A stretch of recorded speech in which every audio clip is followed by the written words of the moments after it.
Let's talk about the Sun God. Let's talk about St. Brown. In Dynasty, he's got to be a locked in top 5 Dynasty wide receiver at this point. No, I mean, we'll talk about the guys that are up there, but burst onto the scene, wasn't great the first half of that season in his rookie year. They changed offensive coordinators and he started getting a ton of looks. They had some injuries with Hawkinson down, they had Swift down.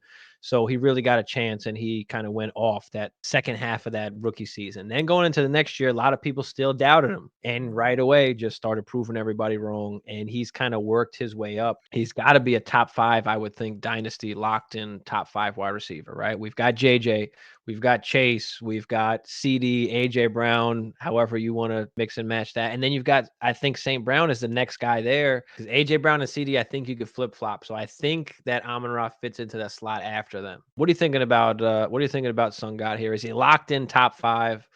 Where do you have him? Yeah, I think. Listen, we know he's awesome. There's obviously no more denying that as well. Yeah, he's fantastic. Now, the one thing that I'm looking at here in his game log and his history log, right? And listen, I'm nitpicking when I say what I'm about to say. For him to vault into that elite category when we talk about Justin Jefferson, Jamar Chase, CD Lamb, AJ Brown, I'm going to need a higher touchdown percentage. His touchdown percentage is not great.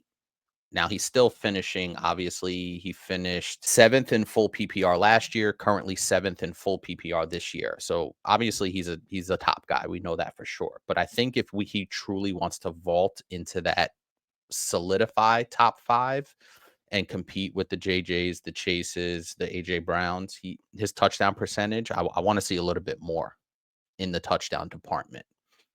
Everything else, there's literally nothing else to say about St. Brown. The guy's phenomenal. He's working with a really good quarterback in Jared Goff, who's nice and steady. He's going to get him the ball. And I think the structure of that offense fits perfectly with the other pieces that they have around him, right? He's in a really good, stable situation, which you love. Drafting Sam Laporta, obviously sending TJ Hawkinson out the door and drafting Sam Laporta. It's like, boom, they just reset the clock on the tight end position. Laporta fits right in as well. So, and then they have JMO on the other side. So he's in a perfect offense for what he does. He's going to get a massive amount of targets. He had 146 targets last year. He's pretty much on pace for that same target share this year, give or take, if he misses a game or so. The yard per target have increased each year. The yards per catch have increased each year, but the touchdown is relatively mediocre for a guy that we consider top 5. 5 touchdowns his rookie year, every game played. 6 touchdowns last year, kind of that sophomore breakout. And he's got 4 touchdowns this year in 8 games played, which is a pretty good percentage, right? If he plays, 16 games and catches 8 touchdowns, I feel comfortable with that. So I want to see him between 8 and 10 touchdowns to really solidify that top 5 status. I mean, just taking a look at some of the stats, right? I mean, target share 8th, target rate 4th. You look at the receiving yards, 7th in receiving yards. I mean, 9th in receptions, 11th in yards after catch, 6th in fantasy points per game. And then you look at the contested catch rate, 4th in contested catch rate, 73.3%.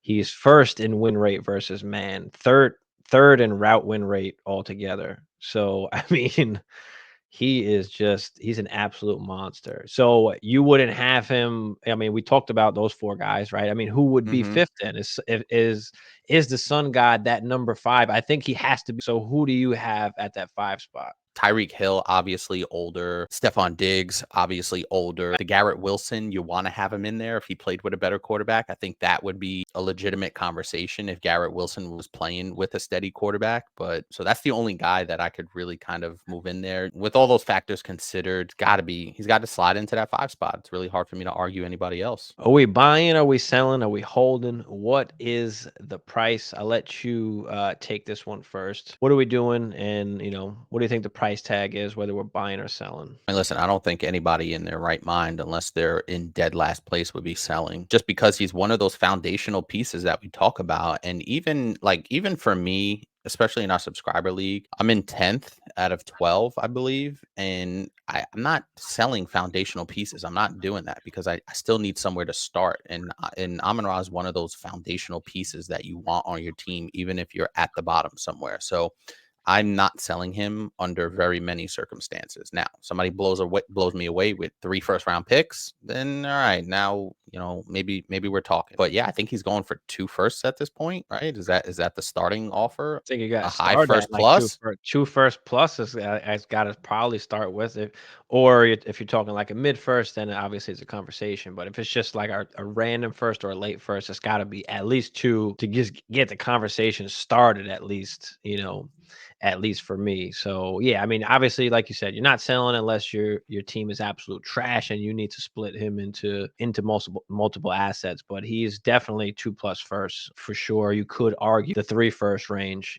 up there with, those AJ Brown, CD Lamb kind of guys. So I think that sometimes when guys are valued that high, like it's a great opportunity to sell, right? We talked about, I've talked about in the offseason, right? Christian Watson, George Pickens, where the hype is there, like they're valued really high. Take advantage, tear up if you can. But this is not a situation where those guys are in. We know the quarterback situation. I don't see any reason why they wouldn't give Jared Goff a contract. I think that would be, absolutely nuts. So I think you're safe with St. Brown. I think you can, bank on the future. You can bank on future production. So it's going to be very hard to buy. I mean, if you can buy him for 2 first plus, if you have the assets, then I'm going to try and at least inquire, see what the price is. But Would you do, especially in super flex leagues, are you giving up quarterbacks? the St. Brown is probably going to be going in that second round, like after the CDs, AJ Browns, right? He's that next guy. I mean, he was already kind of back in second round pick to begin with. Now he's probably, a mid second round pick, a high second round pick right now in Superflex Dynasty draft. So that's what I think he's up there. The quarterback is always going to kind of be more valuable. For me, I'd probably say it's kind of almost even between T Law and Amon Ross St. Brown right now. Maybe slight edge to the QB, but that's also going to depend on the format as well. But Who are some of the guys right after Amon Ra? some of the guys after Amon Ra would be like the Garrett Wilsons, would be like the Jalen Waddles, Olaves. I mean, you could argue Tyreek Hill because he's just an absolute monster. So damn good. You can argue, at least if we're looking at keep trade cut, he is actually wide receiver 5 on keep trade cut. Then it's Cheetah, Garrett Wilson, Jalen Waddle, Chris Olave, Addison, Puka, Diggs, Mhm. Devonta, Ayuk, JSN, T. Higgins, DK, Zay Flowers, Tank Dell, Drake London. That's a top 20. I think Can you that's where can he you put is. Cheetah over him? I mean, it's 5 years or 6 years difference. That would be tough, but I think that just shows you how goddamn good Cheetah is. Just as a It quick is aside, is that we're it's having that actually only about a conversation. 3 it's about a 3-point difference in points per game. Listen, Amon Ra's floor is so high, it's ridiculous, but Cheetah's ceiling is probably the highest in the league.